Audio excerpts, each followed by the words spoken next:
Welcome to Picks with the Professor, the podcast where a real statistics professor and his cousin Jared gives you sports betting tips. I'm Professor Sides. You can follow me on Twitter at Professor Sides. You can follow my cousin Jared on Twitter at Cousin Jared. Today is Thursday, April 7th, 2022, and this episode covers every Major League Baseball opening day game.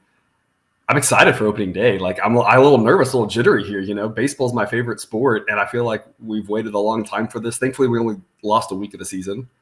Yeah, so the birds are chirping, the flowers are blooming, my car's covered in pollen, so it's Yeah. baseball season. And really, I just want to say thank you to MLB for giving the professor 2 whole days off between college basketball season and baseball. So thank you, MLB. I know that you're doing that for us. It is true. I got more sleep than usual these last 2 days. Having a couple of days off here. Usually we would have started the week before, and so we would have had that little overlap between college basketball and baseball. But yeah, a couple of days off.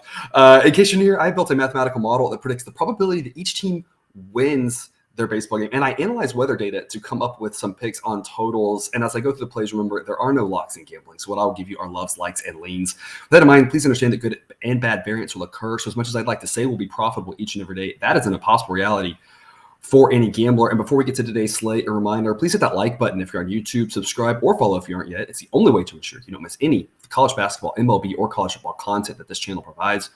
Share with a friend if you know others in the game, or drop a comment on Twitter or YouTube. We love those and try to respond to as many as we can. Let's get it going here. We've got an afternoon game, of course, opening day for us, 2:20 Eastern time, 1:20 local time in Chicago. Brewers at the Cubs. Brewers are a minus 185 favorite with a total of 10. Cousin Jared, I'm going to tee it up for you there. What do you got for us? I've got nothing for you on this game, but enjoy watching an opening day game at Wrigley Field. One thing I will say, Cubs were not good last year. The Cubs are not going to be very good this year. I'm going to be interested as the season goes on, how much value is going to be, on potentially fading them just because of their name. It may not be this year because it's going to be a second bad year. But a lot of times, you'll get some disproportional play on those name teams that could possibly add some value to the other side. Yeah, it's a good point. On this one, my thought, I think that total of 10 is a little high. The issue I have with playing the under is that the wind is blowing hard straight out to center field. And, of course, you talked about enjoyed opening day game. There might be a little bit of rain in the forecast here for this one as well. So hopefully we get a nice opening day game, kind of standalone slot here for the first several innings. It'll be cold and humid, though. So, that's usually a pretty good under recipe. So 10 is a large number, but wind is not the only factor for runs. Yes, that wind is probably going to get us an extra home run or two, but the cold and the humidity is going to counteract that potentially. Burns is a pretty good pitcher. Hendricks is a pretty good pitcher too. I just think there's a better play on the Cubs at plus 170. So I've got a B pick on them. I feel like I'm going to get some heat here, like starting off with a decent sized dog. If they don't pull it out, I feel like I should say from the start. Right, there's 7 games today. Like if we go 7-0 or 0-7, it's a long season. This does not mean anything, right? Yeah. We're talking about trying to get value. Just like I preached about this in college basketball. We're trying to get value over the course of the season, and I just think there's value on this play at the Cubs. I think that this is a bit of an overreaction to just how good Corbin Burns is. He is fantastic. Yeah. But we also see early in the season sometimes starters don't go unlikely to go 8 innings. Now watch him, Right. He's going to throw a Maddox today or something probably because I say that. They don't tend to go 8 innings. I just think that there's value. I think the Brewers, my model makes the Brewers a minus 154 favorite. So I think the Brewers are more likely to win than not, but I just think there's some good value on the Cubs. So I'm taking the Cubs plus 170 and hoping that they can pull it off. And if not, again, we're talking about, I just need this play to hit, however many times out of 100, and we're doing well. Right. Whether it hits us one or not is irrelevant to the long-term strategy here. Right. Moving on from that one, we've got Mets and Nationals. That's a 4:05 Eastern. The Mets are a short minus 120 favorite with a total of 9. Cousin Jared, what do you got? Well, Professor, I want you to go first on this one. Okay, Yeah. Okay. All right. I am taking the under 9. That's even money right now. It's a B pick for me. I like this one. The Nats have no hitters at this point other than that Soto dude. Corbin showed signs of life at the end of last year. I don't know if that's real or not, but you look at his numbers or how he performed last year, and it was very bad early on. Kind of picked it up at the end. If he carries any of that into This one, it'll definitely be a low scoring. McGill is not good, but this is all about the weather. It's 50-degree temperatures. We have over 80% humidity. The wind is slightly in, mostly across, so we're going to get no wind edge. If anything, it might actually help a tiny bit. But the 80% humidity is a huge factor. 50-degree temperatures, first game of the season. Pitchers are usually ahead of hitters. As bad as McGill is, and as good as an offense as the Mets have, I just don't see this one getting into double digits. I really like this under 9. The fact that it's even money is even better. So there you go. Now I went first. Now you can follow up. Yeah, so I originally had no play on this game. I read the professor's analysis, and I am jumping on this under 9 as well. All I needed to hear was cold temperatures and 80% humidity, and the wind's not blowing out. Sign me up. I'll take the under every day under those conditions. Yep, absolutely. The conditions are perfect for an under in that one. Right about the same time, we've got Guardians and Royals. This is going to Guardians. It's going to be weird getting used to saying that. Also, I feel like there were like 8 different names they could have chose that would be better. If you love the name, I'm sorry. I just think there were like a lot of names that could have been better than that. Whatever, we'll get used to it eventually. There are a bunch of bad team names in all sports, right? At the Royals, Zach Greinke making reuniting with his first love of Kansas City. The model thinks this should be Guardians minus 118. I have a C pick on the Guardians minus 121, just a lean. I'll take the better pitcher. Bieber's one of the best in the game. I'm not thrilled about the total. The wind is out to right, but it is cold. And the solid pitchers are solid, but the total being 8. I don't really love that. Cousin Jared, what I really want to ask you about this game is about the logo for the Guardians. My question is, it looks like there's 2 G's with a baseball and wings. Does the baseball have the wings and is carrying the G, or is the G carrying the baseball? I don't know who's carrying what here. Yeah, so breaking this down like the Zapruder film here. Yeah. Yep. So it definitely, to me, based on the G on the backside of the baseball, the wing looks clearly connected to the G. Okay. So it is sandwich. It is a flying G's sandwiching a baseball, is my interpretation of that. That was a choice. That's all I have to say about that. Yeah. With regards to the game, again, I have a lean to the Guardians. I don't love it there, but I'll take the better pitcher. Cousin Jared, what do you have for us on this one? Anytime that I can back Justin's cousin Shane, I like to do that, but I'm going to have to pass on this one. I don't see any value here. I think it's going to be low scoring, but I don't really trust either one of these teams too much. Yeah, exactly. I think me giving a C pick on it kind of illustrates the same thing. Not really a lot of value in that one. There are better plays on the board I think you can make here on this opening day. Same time slot here, 4 p.m. Eastern. Pirates at Cardinals. The Cardinals are a whopping minus 182 favorite, also with a total of 8. Cousin Jared, what do you have for us?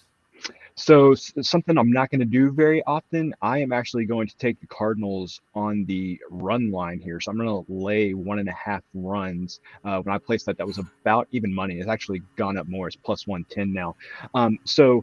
Pujols is back. It's his last season. Yadier. What year is it? Well, yeah, okay. Pujols making his 22nd straight opening day start. Yadier Molina, his last season behind the plate there in St. Louis. Wainwright, I don't think he's said, but same thing. What year is it, right?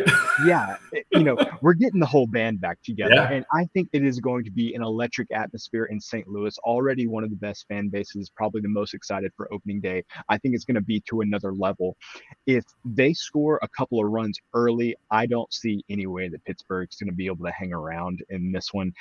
I really don't like laying the runs, but I just think this spot, the first day, everybody back, it feels like a lot of excitement, a lot of exuberance, and the top could pop off of that place. So I'm going to lay the 1.5 runs with St. Louis at about even money. Okay. This one, the total's 8. I'm fine going under 8 on this one as opposed to the previous one, simply because Wainwright just defying father time, like the opposite of Pujols, right? Pujols just looks older and older every year. Wainwright does not seem to age whatsoever. Brubaker for Pittsburgh isn't bad. The Pirates don't have a lot of hitters. I don't know if anyone knew that. It's probably breaking news right there. The wind is out to right, but the fact that we're in the low 50s and a little bit of humidity kind of balances that out. This is about the pitchers and the hitters, and I don't see many runs happening. Cousin Jared, you talked about the Cardinals getting up a little bit. Yeah, I mean, this feels like a 5-0 boring opening day type game to me. So, yeah, I've got a B pick on the under 8. It's at -103, so that's always nice when you're not having to lay, too much there on the odds, and then you are laying the 1.5 with the Cardinals there, which takes us into the night games.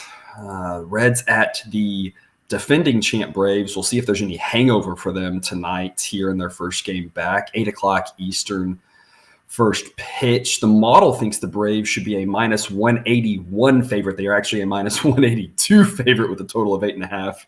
What do you have for us? Well, as you can tell from my hat, I have tried to forget most of the and most of the baseball playoffs last year at this point, especially the World Series. But one thing I do remember from that is if the Braves were playing at home, the under was a fantastic bet all postseason. So I'm going to say that we carry that over into the regular season here, mostly because good pitching for the Braves, obviously. But when the Reds traded Eugenio Suarez, I think this year, I don't know who's getting hits for the Reds in this game. So I feel good about the under 8.5 here. I'm really surprised we get 8.5. I figured this would be more like 8 or 7.5. So I feel good about the under 8.5. Yeah, I agree. I'm on the same play. A B pick for me under 8.5. It is -120, unfortunately. I think under 8 also is still a solid play. Molly for the Reds and Fried for the Braves. Both are pretty good pitchers. The Reds traded away like all of their bats. I mean, it's going to be interesting to see who has a worse offense this year between the team we just talked about in Pittsburgh and the Reds in the Central. The similar weather story as some of the other ones wins out a little bit, but cold with humidity kind of cancels out. I think the Braves are more likely than not to win, but these odds just aren't conducive for backing them. And the run line isn't exciting here for me in what I think will be just another low-scoring game. So I'm like you. I think under is the smart play. Under 8.5 is a B pick for me.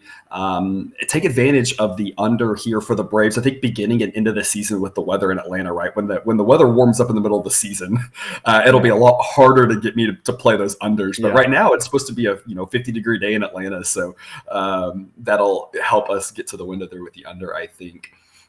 Of course, the team that they beat in the World Series, the Astros, are at the Angels. That'll be a 9:38 Eastern first pitch. The Angels are a -121 favorite with a total of 9. Cousin Jared, what do you got? I promise people, I am like the opposite of Jake when it comes to this. I am not going to back my home team just because I want to back my home team. I have no problem going against them when the moment calls for it. But I'm going with the Astros here. This game seems like a toss-up to me. Obviously, Ohtani, wonderful on the mound. Had 2 starts against the Astros last year. Would have expected more. Only had 2 starts. One start looked great. The other start looked terrible. Fromber, when he's really good, he's really good. But he could also be not good. To me, this seems like it's going to be a close game. If it comes down to the bullpens, I trust the Astros bullpen a lot more than I trust the Angels bullpen. So the fact that I've got a toss-up game, I favor the Astros bullpen, and I'm getting plus odds with the Astros seems like a no-brainer to me. So I'm taking the Astros here. Yeah, it's funny you said that. My notes, I put good Fromber, good, bad Fromber, bad. I think we'd see more of the good Fromber than the bad Fromber, but like you said, he can go either way. Ohtani was kind of that way too. Ohtani, obviously much more good than the bad, but occasionally he got lit up. I'm like you. I think this is a toss-up game, and you make an interesting point there, right? Like, backing our teams or not. I feel like I'm kind of in the middle. Sometimes I'll back my team, sometimes I won't. I do remember Game 6 of the World Series. I picked the Braves as my official pick, and I was at the game, so I was hoping to be wrong as a fan. And I think I remember we talked about it, and you were like, sign me up. I'll fade the Ashes. I don't care. Yeah. So I'm with you. I'm also on the Astros plus 111, but it's a C pick for me. So only a lean. The model makes the line -111 in favor of the Angels. So plus 111 would be just straight up exactly on the number. Well, and do we really trust either of these pitchers to go 7 innings in the first start of the season? No, especially because the Angels have generally tried to protect Ohtani's arm, which makes sense. And so I don't think they're going to push him on the first start. Fromber, mid-season form can go 7 or 8, but otherwise I wouldn't on the first start. I'm like you. I think this is kind of a toss-up. I think it's too much respect for an Angels team that's always supposed to be good, but usually isn't. So I just think this should be closer to a pick-em, but only a C pick. I can't go too hard against Ohtani because when he shows up good on the mound, he is really difficult to hit. So just a C pick for me on the Astros, mainly because we're getting, like you said, we're getting plus 111. If the odds weren't there, I would look at a different angle. And then our last game of the night here, Padres at the Diamondbacks, a 9:40 Eastern first pitch. The Padres are a minus 150 favorite. The total of 9. What do you got for us? So, we usually don't talk too much about games beforehand. We kind of just wait till the morning, we record the podcast, and then kind of go back and forth with our thoughts. I think this is, for both of us, our favorite play of the day. We were texting about this game way, way far in advance yesterday afternoon. So I will ask you, Professor, do you know who the pitching coach is for the Arizona Diamondbacks? No, but when you ask me these questions, I usually love the answer. Okay. Oh, no, I do. It's Strom. Yes, it is Brent Strom, somebody that we're familiar with their work, I would say. Did fantastic work with the Astros. Yeah, and so I think what he's more well known for is like taking middling pitchers like Colin McHugh and Charlie Morton and some guys like that and turning them into really, really good pitchers. To some extent, Garrett Cole. Well, okay, so where I was going with that, he's also taken good pitchers and made them really good, or in the case of Verlander, really good pitchers and kind of kept them at their apex for longer than you would have despite thought. The age, yep. Yeah, and so remind me who's starting for the Diamondbacks tonight? Madison Bumgarner. Yeah, so I feel really good about the pairing of Bumgarner and Strom here. I think that runs are going to be really tough to come by. I have no idea why this is 9. I feel fantastic about the under 9 in this game. Yep, I agree with you. The model makes this only Padres minus 137. So I think the Diamondbacks aren't a bad play for plus odds there. But I think the under is the strongest play in this game. It's also the strongest play of the night, in my opinion. I'm going under 9. It is at minus 110 right now for an A pick. Yeah, I'm with you. I have no idea what's up with this number. Darvish, I think I'm expecting better things than last year. And I really expect good things from Madison Bumgarner this year. The other thing to add along with Strom is that he talked about, it's well documented that he was in really bad shape coming out of the pandemic. I don't know if he just ate fried chicken and drank beer the whole time. I'm not really sure if that was his thing. It feels like his thing. Him. I wouldn't have blamed him. Right? A bunch of us did just that, right? Or some variant of that. And so he talked about how he was just in really bad shape. He came out in that 2020 season and was, maxing out on his fastball like 85, 86 most nights. Whereas he was hitting, 92, 93 with the Giants. Last year, he was able to get that up into about 90 miles an hour. This year in spring training, he's showing signs of getting back into the 92, 93 mile an hour range. So I'm not expecting him to win a Cy Young this year. His arm has a lot of wear and tear on it, but I am expecting him to. Last year he wasn't bad, not nearly as bad as the 2020 season. I expect him to increase his velocity a little bit more. It sounds like he's in better shape. I expect him to improve a little bit from that. And like you said, there's the Strom effect. And we've seen him have a long history of getting the most out of pitchers. So I expect decent things from him. I'll probably be riding him or unders when he pitches for most games early on until the number catches up. So I think Diamondback's not a bad look, but under 9, my A pick here of the day, I think it's the best one. I just don't see how this number is this high. It makes no sense to me. So I think we should take advantage of that here on opening day. Cousin Jared, any parting words here before we wrap this up? No, just enjoy the weekend, man. Opening day of baseball, got the Masters going on. It is a good time for sports fans. Yep, absolutely. All right. Well, thanks for tuning in to another episode of Picks with the Professor. Reminder, check out the Google Sheet. That is coming soon. I did post a screenshot of that on Twitter. I get the full sheet up and running. That'll have full predictions on it. You can find that link when I get it up at the website, www.pickswiththeprofessor.com. If you haven't done so yet, click that subscribe button to ensure all the sports betting content we provide is dropped right into your feed. I'll see you tomorrow. And until then, remember, you can eat your betting money, but please don't bet your eating money.